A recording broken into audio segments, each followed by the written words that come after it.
Tonight on the Night Team.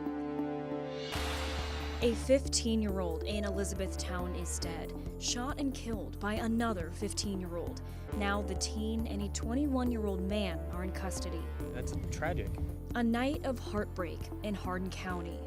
Plus, a man is in custody and charged with murder after a Goodwill employee was found stabbed to death off Dixie Highway. What the company is saying about the loss of one of their own. And later, it's about whether or not the people get a say in whether we go to war. Senator Rand Paul on the War Powers Resolution that would block Trump's use of U.S. armed forces in Venezuela unless authorized by Congress. Right now on the WHAS11 Night Team.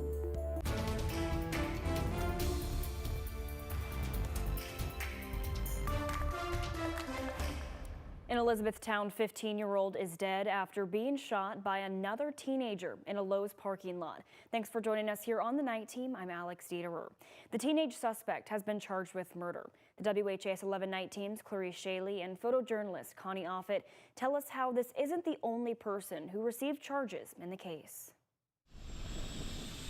An early morning hangout turned deadly at this Lowe's in Elizabethtown Sunday. For this area, it's a little surprising. The night ended when Elizabethtown police found a 21-year-old man with two 15-year-old girls in his truck in the parking lot, with one of those teenagers shot in the chest. He was drinking in the parking lot with two underage females, and then a gun is in play.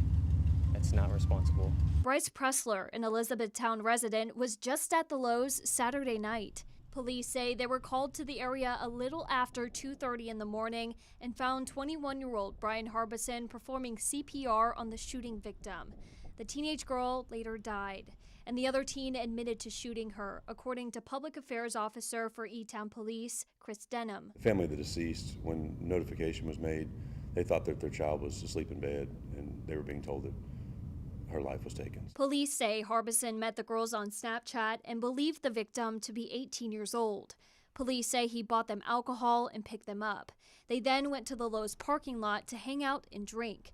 Harbison was sitting in the back of his truck with the victim while the suspect was in the driver's seat. There is some gray area and some unknowns as to how she came about the firearm. Police say the teenage suspect told them the gun was in the center console and that Harbison had told her that it was unloaded, while Harbison told police the gun was in the glove box and that she had taken it out without him knowing. Police say the 15-year-old admitted to pointing the gun at the teenage victim and pulling the trigger.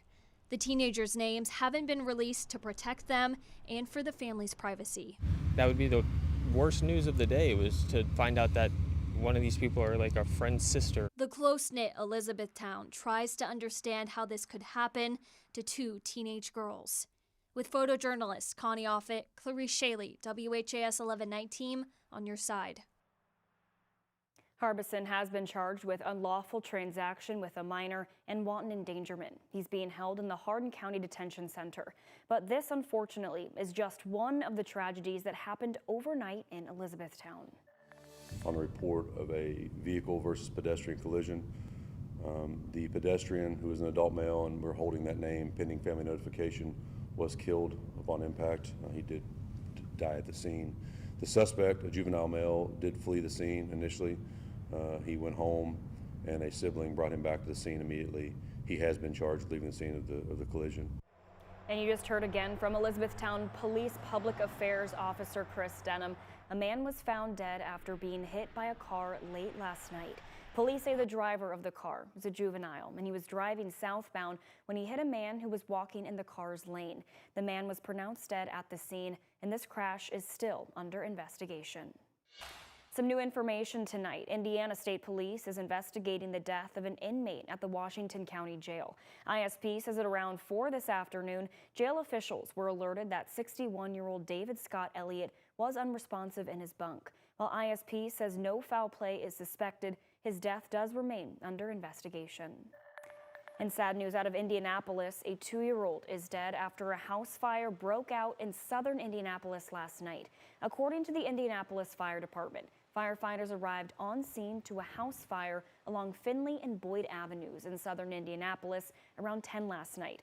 2 adults, 2 children, and a dog were safe outside from the fire when IFD arrived, but told the firefighters there was still a child trapped on the 2nd floor. That child was rescued by firefighters, given medical attention, and then transported to an area hospital, but he was sadly pronounced dead earlier today.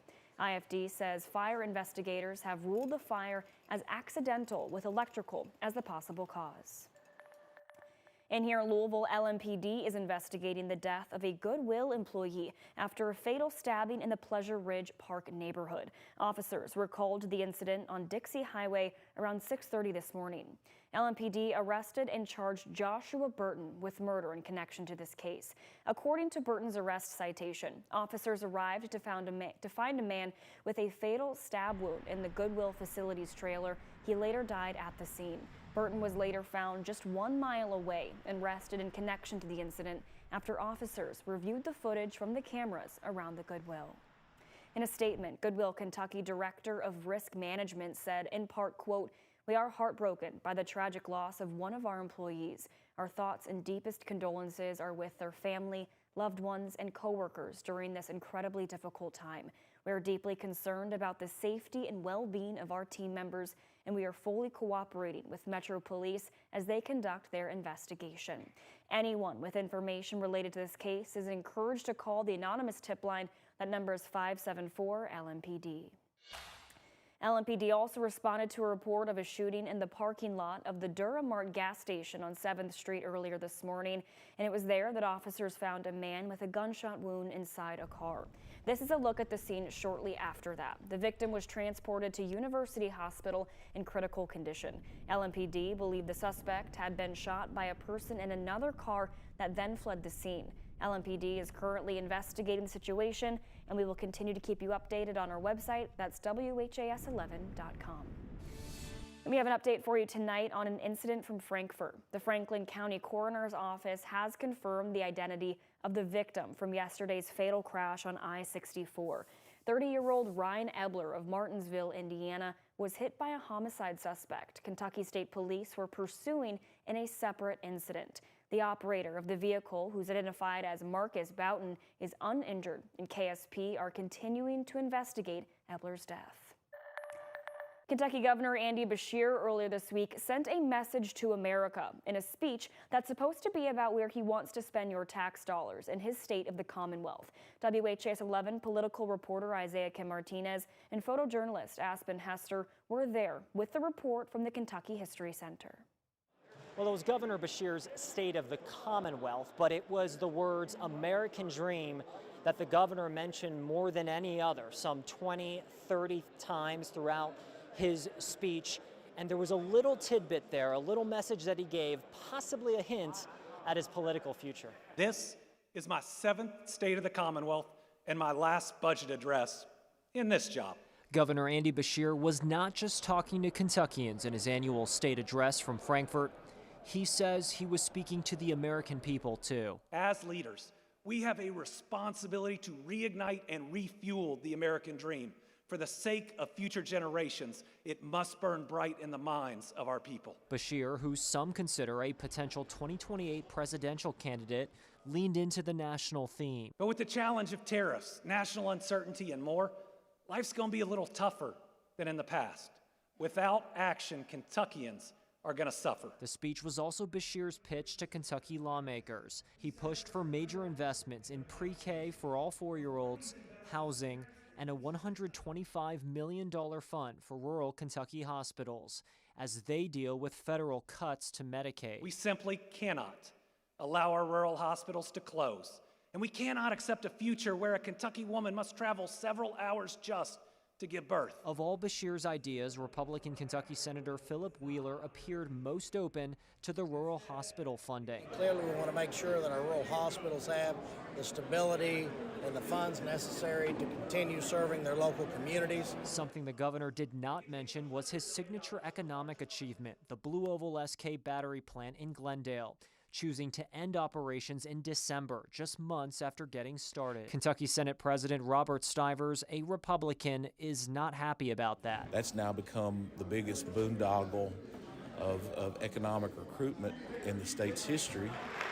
To close his address, Beshear gave a nod to former President Abraham Lincoln, born in LaRue County. And like Lincoln all those years ago, Kentucky can lead the way out of the darkness and into the light. It's our job, it's our duty, and we cannot leave a broken country to our children. The governor is heavily leaning into his vision of a revived American dream, with questions about his political future ramping up by the month. In Frankfort, Isaiah Kim Martinez, WHAS 11 on your side. Kentucky's House Speaker and Senate President released a joint statement responding to Beshear's speech, saying in part, quote, Kentucky is well positioned because of the sound, fiscally responsible policies enacted by Republican supermajorities, often overriding gubernatorial vetoes to do so. And as the budget year in Frankfort continues, we are here to keep you informed on all candidates, policies, and more. You can follow along on the WHAS 11 Plus app or download for free on your smart TV.